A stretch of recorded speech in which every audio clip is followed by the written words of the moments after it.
Bonjour, je suis Adrien Lemaignan, je suis médecin en maladies infectieuses à l'hôpital de Tours et je vais vous faire le PowerPoint commenté sur les pneumopathies.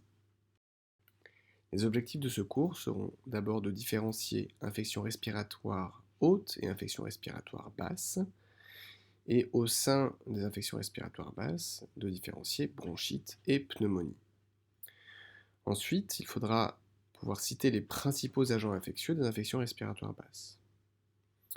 Également, connaître les signes cliniques de pneumonie et les principaux outils diagnostiques utilisés. Ensuite, évaluer la gravité du pneumonie est un objectif fondamental. Enfin, il faudra pouvoir décrire les principes de traitement, de surveillance et de prévention. Pour commencer, comment différencier une infection respiratoire haute d'une infection respiratoire basse? C'est simplement une distinction anatomique, comme vous pouvez le voir sur le dessin à droite. Les infections respiratoires hautes concernent l'inflammation et les infections des muqueuses respiratoires au-dessus de la trachée. Ce seront les infections de la cavité nasale, du pharynx, du larynx, de la cavité buccale et jusqu'à la trachée. Ce seront donc les angines, les sinusites, les rhinopharyngites, les épiglottites, donc plutôt des infections ORL. A l'inverse, quand on parle d'infections respiratoires basses, on parle d'infection ou d'inflammation des voies aériennes en dessous de la trachée ou d'infection du parenchyme pulmonaire, c'est-à-dire du poumon à proprement parler.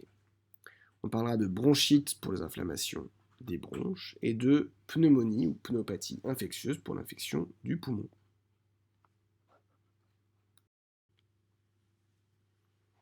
Quand on parle d'infection respiratoire basse, on considère plusieurs pathologies.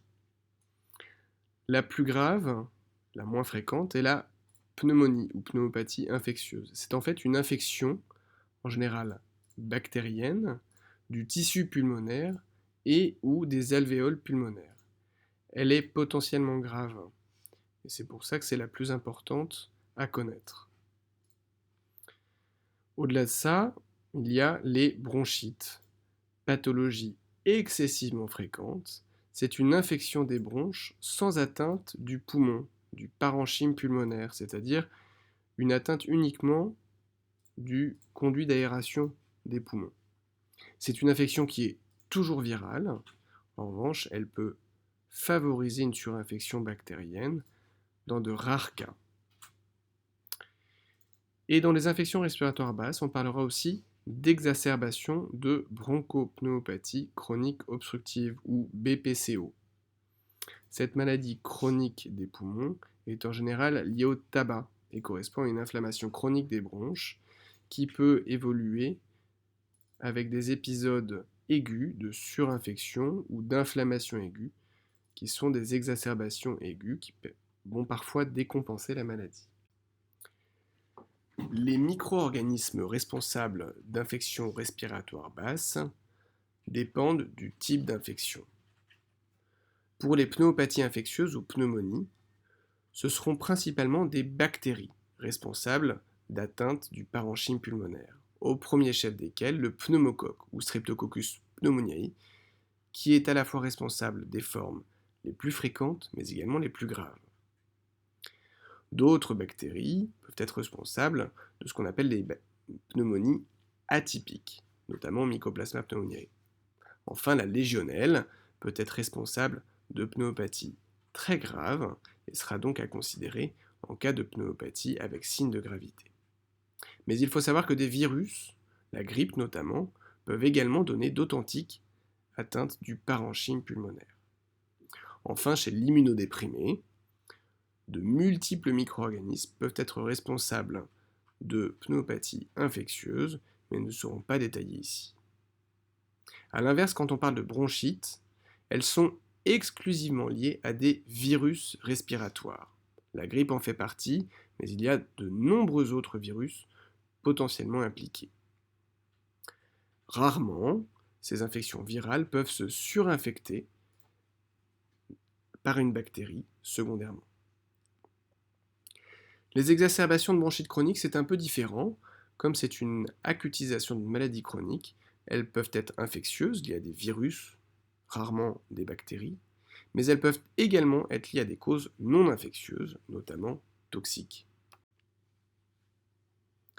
Alors comment se présente une pneumonie? Le début est le plus souvent aigu et brutal. Il y a une association de signes respiratoires au premier plan, toux, crachat, difficulté à respirer, une douleur thoracique qui sera très évocatrice si elle est basithoracique, à la base du thorax. Et le médecin entendra à l'auscultation des signes spécifiques, ce qu'on appelle les crépitants. Avec ces signes respiratoires s'associe un syndrome infectieux, souvent franc, avec une fièvre, des frissons, une tachycardie et un syndrome inflammatoire biologique. D'autres signes sont possibles, une confusion, des douleurs diffuses, musculaires en particulier, une éruption cutanée parfois, selon la gravité ou l'agent microbien en cause. Ce qu'il est important de dépister, ce sont les signes de gravité, qui sont à connaître et à rechercher.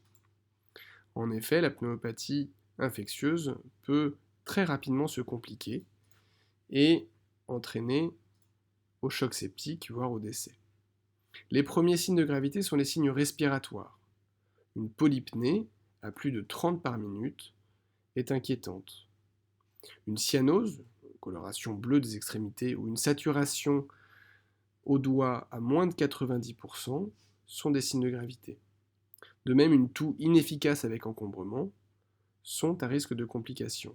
Enfin, ce qu'on appelle les signes de lutte, le tirage sternal, l'épuisement, l'impossibilité de parler, le balancement thoraco-abdominal sont des signes de détresse qui doivent faire appeler le médecin de toute urgence. Les signes extra-respiratoires de gravité sont principalement les signes de sepsis, donc hypotension, confusion en particulier, mais également une tachycardie importante à plus de 120 battements par minute doit faire alerter. Enfin, certains terrains sont à risque d'aggravation rapide, en particulier en présence d'une maladie chronique sous-jacente, un diabète, une maladie cardiaque ou pulmonaire, une immunodépression, mais également en cas de dénutrition importante, de précarité majeure ou de troubles de déglutition.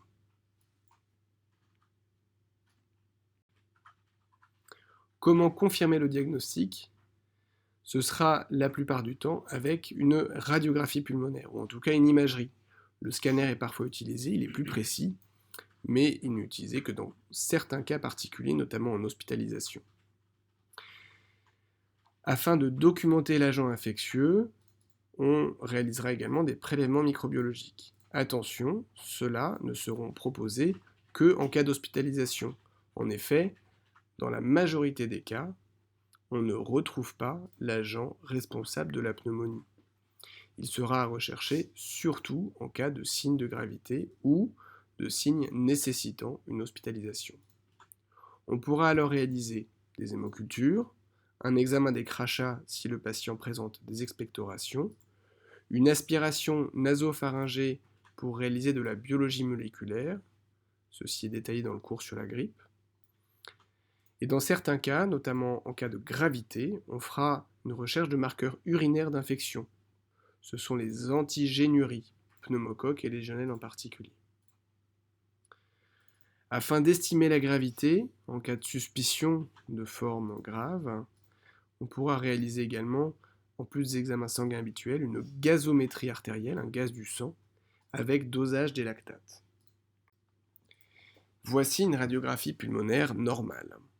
En 1, vous voyez les clartés liées aux alvéoles pulmonaires, au parenchyme pulmonaire.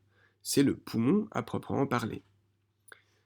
Il est noir car les alvéoles sont remplies d'air et donc arrêtent peu les rayons X. Le petit 2 représente la trachée.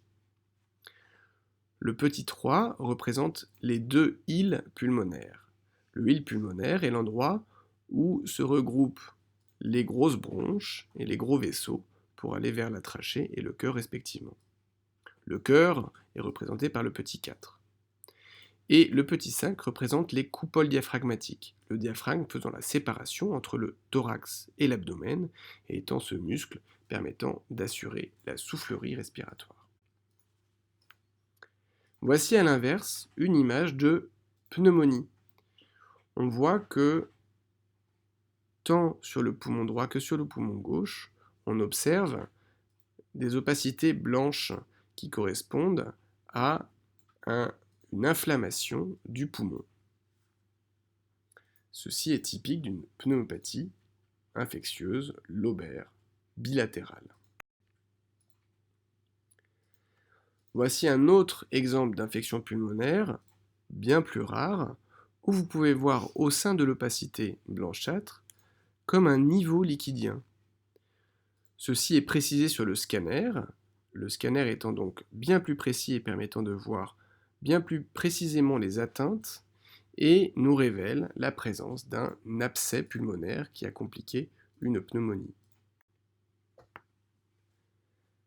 Alors, comment prendre en charge une pneumonie? La première question à se poser est où faire la prise en charge?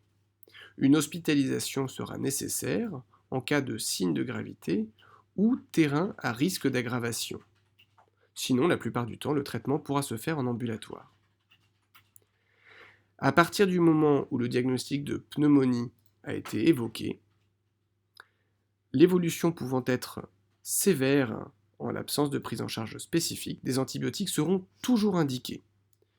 En effet, une pneumonie suppose une infection bactérienne. L'antibiothérapie est donc indispensable en urgence sans attendre les résultats des prélèvements microbiologiques.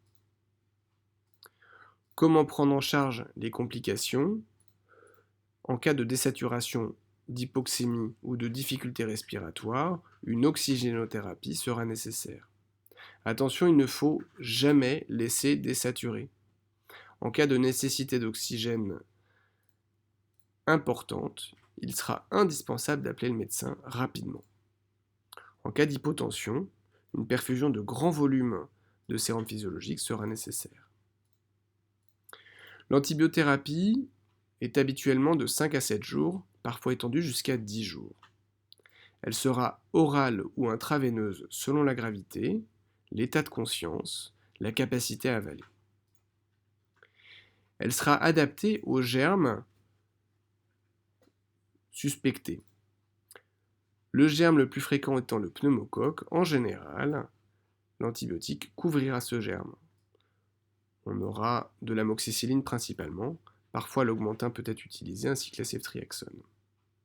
En cas de pneumonie grave, on pourra suspecter la légionelle qu'il faudra couvrir par un antibiotique spécifique, spiramycine ou lévofloxacine. La surveillance sera indispensable par la suite, rapprochée et surtout clinique. En effet, la recherche des signes de gravité devra se poursuivre pendant les premiers jours car il existe un risque d'aggravation, même sous antibiotiques, les premières 48 heures. Attention au cas particulier des exacerbations de BPCO. La prise en charge est quasiment identique, sauf que la cause infectieuse étant moins fréquente, les antibiotiques ne seront administrés qu'en cas de critères stricts d'infection bactérienne et de BPCO sévère initiale. La surveillance est dans ces cas très importante. Vous avez probablement entendu parler du risque théorique d'hypercapnie, c'est-à-dire d'élévation du CO2 dans le sang, en cas d'oxygénothérapie chez un patient avec une insuffisance respiratoire chronique. Oui, mais il ne faut jamais laisser manquer d'oxygène. Dans cas de doute, n'hésitez pas à appeler le médecin en urgence.